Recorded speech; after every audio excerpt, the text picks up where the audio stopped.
আপোনাৰ ঘৰত ration card আছে নেকি? তেন্তে এয়া ভাল খবৰ, কিয়নো বিত্তমন্ত্ৰী অজন্তা নিয়োগ ডাঙৰীয়ানীয়ে যি বাজেট ঘোষণা কৰিছে, হয় বাজেটত ৰেচন কাৰ্ডৰ গৰাকীৰ বাবে ডাঙৰ ঘোষণা কৰিছে। ৰেচন কাৰ্ডৰ গৰাকীয়ে সুলভ মূল্যত লাভ কৰিব দাইল, চেনি লগতে নিমখ।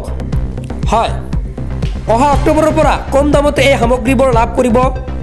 সুলভ মূল্যত লাভ কৰিব 1 কেজিকৈ দাইল, চেনি আৰু নিমখ লাভ কৰিব।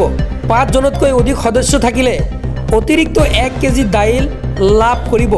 ৰেচন কাৰ্ডৰ দোকানৰ পৰা 25 টকাত কমতে পাব 1 কেজি দাইল। বজাৰতকৈ 20 টকা কমত পাব চেনি। হয়, বজাৰতকৈ 10 টকা কমত লাভ কৰিব 1 কেজি নিমখ। ইয়াৰ বাবে 370 কোটি টকা ধাৰ্য কৰা হৈছে এইবাৰ বাজেটত। হয়, ৰেচন কাৰ্ড থাকিলেই পাব সকলো সুবিধা। শুনক বিত্তমন্ত্ৰী অজন্তা নিয়োগৰ ভাষ্য। খাদ্য সুৰক্ষা নিশ্চিতি, ৰাষ্ট্ৰীয় খাদ্য সুৰক্ষা আইনৰ হিতাধিকাৰীলৈ অতিৰিক্ত লাভ।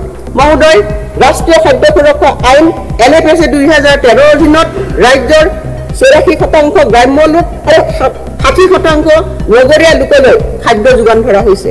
আমাৰ উদ্যমী মুখ্যমন্ত্ৰীয়ে ৰেচন কাৰ্ডৰ গৰাকীলৈ চাউলৰ বাহিৰেও আন সামগ্ৰী বিতৰণ হোৱাটো বিচাৰিছে।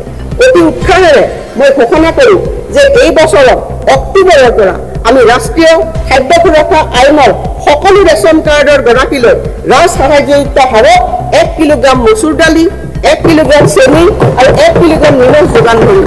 আৰু 5 জনতকৈ অধিক সদস্য থকা পৰিয়ালসমূহলৈ আমি অতিৰিক্তভাৱে 1 কিলোগ্ৰাম মচুৰ দালি আগবঢ়াম।